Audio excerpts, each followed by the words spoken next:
Okay, we're back. I hope we're back. We're trying to be back. It is the Monday after Thanksgiving, and everyone's moving a little slow, or not, maybe not. We're excited now. We're going to chat with Donna. She's the owner of Sewall Yoga, and we are hoping this. There we go. Hi, Mimi. Mimi's here again. We just chatted with her about her studio in Atlanta and teaching yoga from kids from newborns to 105. I love that. I love that because we're all kind of kids, right? I mean, do we ever really grow up? I don't know. I feel like I never grew up. Okay, there you are, Don. I see you. I'm gonna send you an invite. I'm gonna make this work.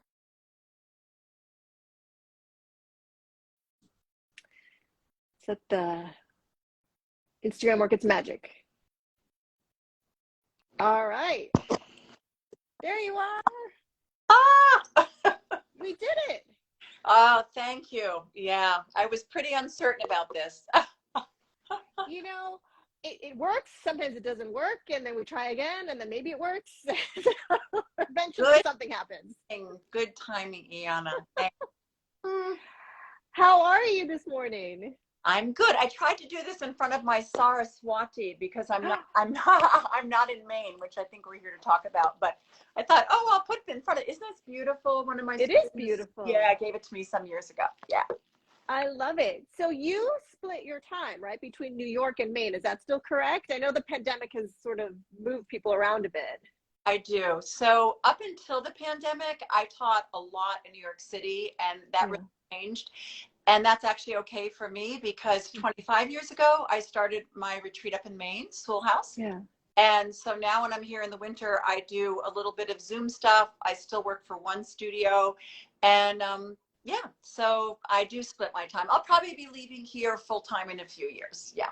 Yeah. Oh, wow. So I love this. I have so much to talk about with you. So I was reading on your website. So you started yoga. You were in a skydiving accident and you got hit by a cab. Like those are both very traumatic events that happened. I mean, I mean, you survived them, thank goodness. But tell me how yoga played into that. Yeah, you did your homework. Thank you. So yes, yoga did play into that. So the first time I did yoga was in college, and that was over an emotional thing. I was very anorexic at the time.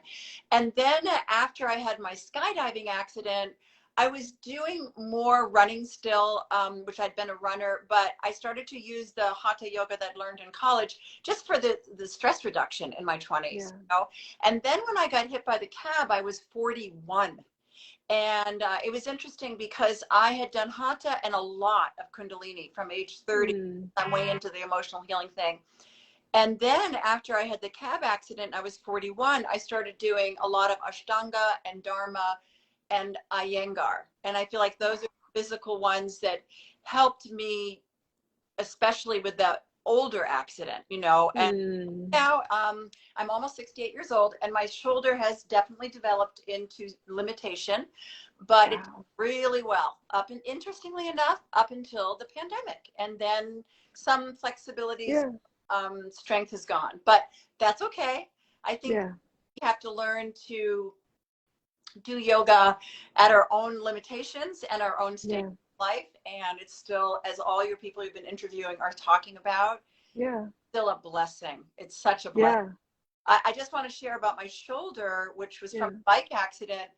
This is pretty encouraging. The doctor that diagnosed me last spring, because I knew I had a pretty severe issue, he said, whatever you're doing, keep doing it. Because anybody, what I would see with this shoulder that is full bone on bone now would be in full shoulder replacement surgery. So this should be like a magazine article because it is such a testimony. I honestly think to yoga, but I love the forms of yoga I study and teach. I do think the Iyengar has been extremely helpful on the physical awareness side, or Kundalini, your energetic awareness. So I think the integration of whatever you get into in yoga is going to serve you. It's just unbelievable. Yeah. And even if it's just listening to your body, like even if it's just something's wrong, go to a doctor. Yes. Like those, just listening to that and then acting on it. I guess that's the second step, because sometimes we hear it and we go, I don't want to really hear that right now.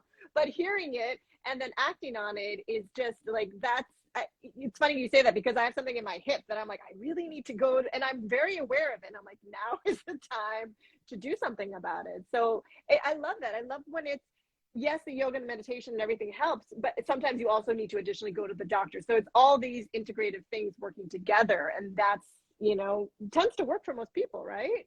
Yes, I think so. And I agree with you. You know when your body needs to get checked out, because my shoulder started to hurt when I did Ashtanga, but I honestly think the combination of the strengthening of Ashtanga, the flexibility that you get, is what has it where it is now, which is not great where it is now, but otherwise I'd be in surgery. So so combining the two and knowing when it's time, and mind you, that is what, like 25 years after the accident, if I'm doing my math.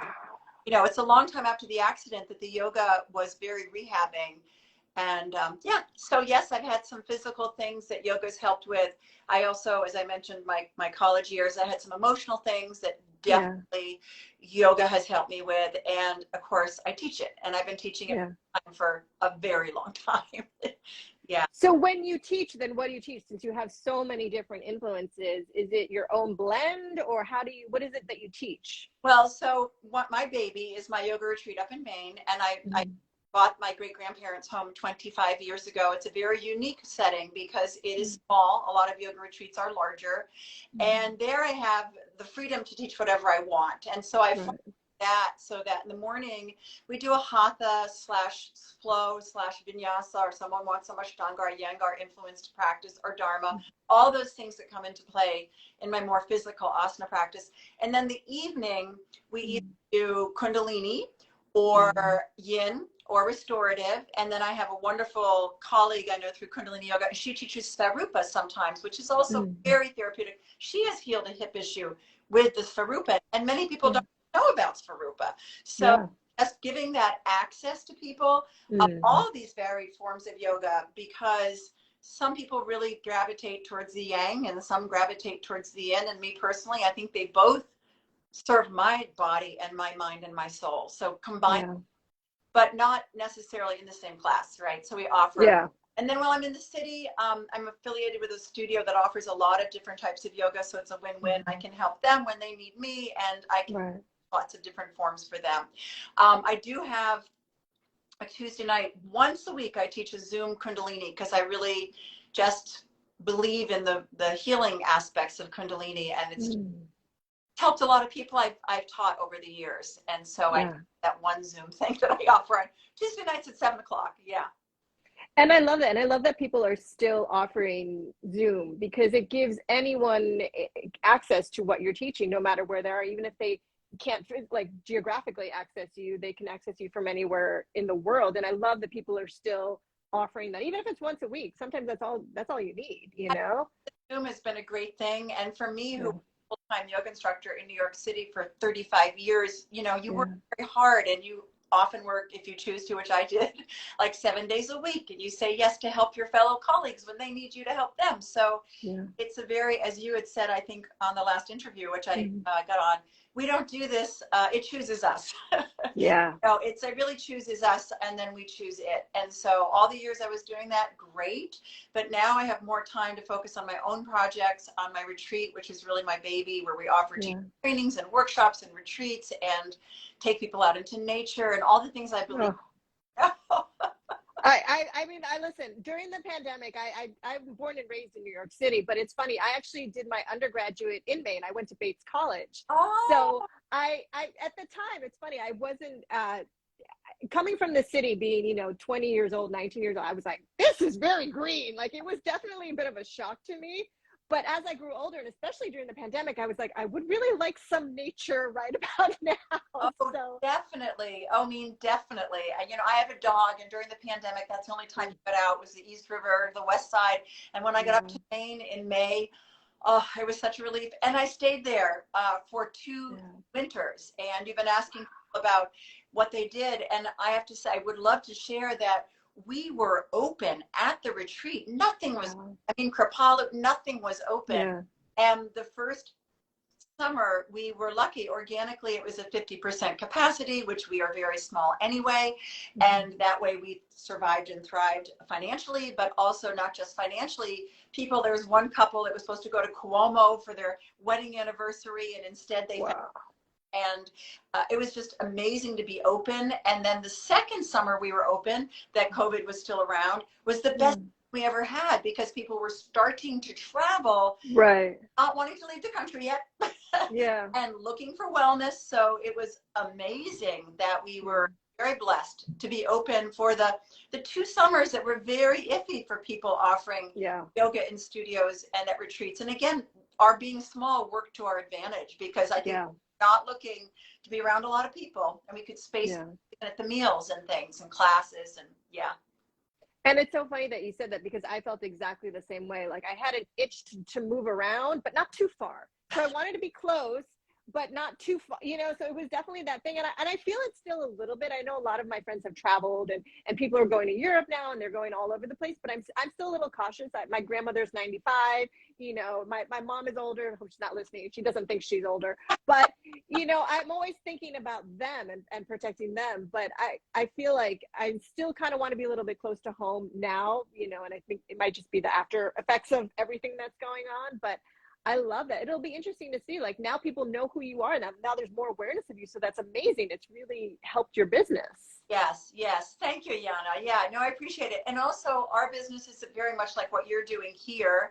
I mean, I don't have a full-time job besides being a yoga instructor, but we also survive on fabulous volunteers that come and cook for us, or offer massage, or help with general housekeeping and administration, which I do most of the admin. That woman you had in Chicago last night that said, I related to that. No, it's great that people are finding, and Maine, back to Bates. I mean, another thing that draws people to Sewall House is they'd like to see Maine, and Maine is beautiful. And I am in northern Maine, which is a bit of a travel, but it's also a place for a retreat, because it is not populated during tourist season. So the coast gets so populated, and southern so populated during the summer. So it's actually, to me, a wonderful place to offer a retreat, and I just love it. So. If anyone that listens to this now or later on when we repost this has not been to Maine, I'll be honest, I did not appreciate it in my younger years. I definitely, as I'm older, I have such a love and appreciation for it. And I have a friend that actually lives in Bangor. So it is I feel like the further north you get, the more beautiful it is, quite honestly. And it's just it's one of the most beautiful places, I think. And it's easily-ish accessible. I mean, you need a car to get around. But I think if anyone's looking for a getaway, I think they should check you out in Maine, have some trees, have some fresh, clean air. And it's interesting that you said you're going to go there full time now. Is that the plan? Probably not for a few more years. Honestly, I spent those 2 winters during COVID, and I thought they were wonderful. Just sitting on a wood-burning stove and taking my dog out for walks in the snow. I wasn't there for my birthday last year. The one time COVID, I got it here in New York, and I didn't know it till I got up there. But it was minus 45 on my birthday, but that's not usually that. That cold. But I have been open in the winter, and there are people that do want to come to Maine in the winter. So when I do decide to move there and not stay here, it's going to take a few years, I think, but it will be a nice transition, and then I can gently offer something. I also enjoy writing. I've written a memoir, and I'm working on another book, which is more for the practitioners, and it's on because I have a daily Om course on the chakras, which I realized is very popular. It's on top 10 a lot, and they own it, but a lot of people get to watch it. So I was like, well, I'll do something in print about that. So my time in New York now is kind of my time to work on my projects and doing that stuff. So, but Maine, I think it's a wonderful place any season of the year. And I understand people that would not want to come in the winter, people that wanted to spend the winter and practice yoga, and I met them through someone I know, and they're wonderful, creative people, and they're in my house this winter, so I'm super grateful and love it. And then New York is also a great place in its own way. However, my teaching here, it's time for me, I think, to focus more on Maine, and something I've been doing it 25 years, so wow, it's really my baby. And New York City, I mean, New York City alone has changed in 25 years quite drastically. And the yoga scene has transformed, and especially after the pandemic. What is your sort of view? I mean, having taught so long in the city, You know, what have you noticed in changes? that's a question, Yana, because when I was teaching Kundalini yoga at New York Sports Club and Waterside Swim and Health and the Learning Open Center in these places. People loved it. And now yoga is like its own thing, because that was then in the 90s when these other forms of yoga came on, you're right, the yoga thing totally changed. And like in the 90s, I was sort of quoted in yoga magazines and all that. And I don't think it was because I was famous. I just think there weren't that many people doing it. And then it took off. It just took and vinyasa became the most popular form. So I think it's great. I think that people do yoga for whatever reason they do it. But as many of the few interviews I've listened to, it seems like the gist of what your communication is, what I believe too, why I wrote my memoir, is so that yoga can be a helpful healing tool. You do an exercise, that's great too. You will benefit. But I think the scene has changed so that that's a good thing. It's just you have to know why you're doing it and to do it with. And there are a lot of fabulous teachers out there, young, old, new, experienced. There are a lot of good ones. So that's And I definitely find that one of the things that I've only been practicing about 15 years, so not that long. And when I was younger, vinyasa was my go-to. I had a lot more energy. I needed that sweat. I needed to move. And now restorative. I just want to breathe. I want to feel peaceful. I want to feel calm. And it might change again, but I love that there's always an opportunity to try something different. And it's still yoga, and it's just a different style and a different need for whatever phase you are in your life. When you're talking about going to Maine and sitting by a cozy fire, and I'm like, oh, that sounds amazing. You know, when I was 20, I'm like, that sounds horrible, you know? So I love that we have this flexibility, and it's ever evolving. It never changes, but we're always changing, and it always offers us something new, which this is one of the things that why I'm constantly in love with this practice and the people and the teachers. And I'm so grateful that, you know, you guys all exist, all you teachers, and that you keep doing this, because as I keep saying with everyone, it's challenging. You are your own small business owner. You're running your own business. You know, it's a lot of work, and you're between New York City. I mean, that's always a tough place to work. So thank you. It's a juggle. It's a super juggle. I have lots of stories. I love to tell stories, but I'll tell you a funny little story. When I was teaching at Golden Bridge, which was a Kundalini studio that has since closed, and a woman who was doing retail, she said to me, "Oh, you live in Maine and you live in New York City. You're living the dream." And I looked at her and I said, "Yeah, I'm in it." Which means, you know, as my the Kundalini master said, there's no liberation without labor. So we all have to work, whether it's our asana practice or running your business as ethically and yogically as you deem, which I really make an effort to do that. And I am human and I have faults, but I do make an effort to run it that way with my team up in Maine in particular, and really a team that works together to serve our guests with a mission of whatever they're there to work on or heal or just step away from. So, it's amazing. So what's coming up in the future that you're super excited about? Do you have a retreat you're excited about? Do you have an offering or a workshop that you want to share? Yeah, thank you for asking. Well, this is something, we only have one spot left in this, and it's very soon, but I'm very grateful that I am going to be going to the Dominican Republic in January. Colleague from the studio I teach at, and she thought up the name of it, Yinspirations, which is great. So it's not going to be hardcore. We're not doing any camp yoga. We're going to do Kundalini and Yin and restorative, acro, and then I'll be going back up to Schoolhouse and offering a teacher training again, which we've been doing since 2009, and the in June. It's a combo, which I didn't realize until one woman from Ohio took my training and said, you learn about 6 different types of yoga in this training. So we cover, you know, the Hatha, the restorative, Nidra is the thing I really love. And so that will be happening then going into our retreat season. And I'm just excited to offer ongoing retreats in Maine every summer. And as I said, in a few years, hopefully I'll be up there full time and just offer, people can go cross country skiing, snowshoeing. One note about winter that I'll share with you, people have come up and gone cross country and snow shoeing. We had one lady from New York that came up in February, and every morning she'd get up and go, I'm going to go out and take a walk, because she's very athletic. And she'd open up the door and she'd go, no. Right.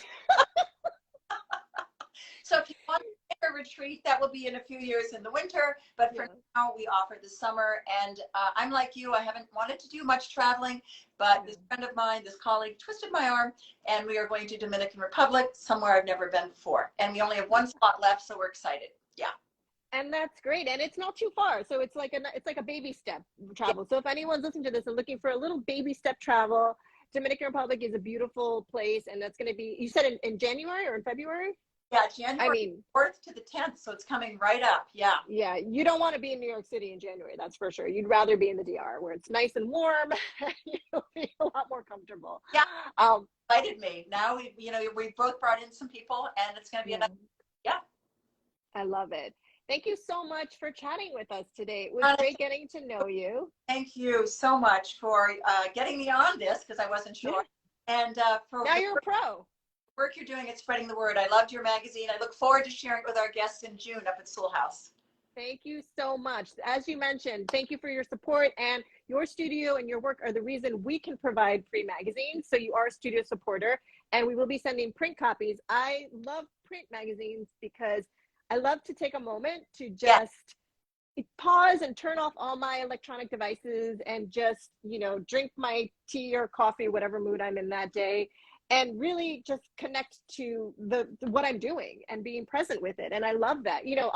I'll close it and then get back on my digital device shortly after. But for that one moment, I will have the peace of enjoying the print magazine. And it's because of people like you that we can do this work. So thank you for supporting us. Love the print version because we can put one in everybody's bedroom. I love it. And that's what we want to hear. Thank you so much, Donna. And now you are an IG Live pro. You're going to do them nonstop and have a great time. Yes. Take care. Have a good one. Bye. Well, bye-bye.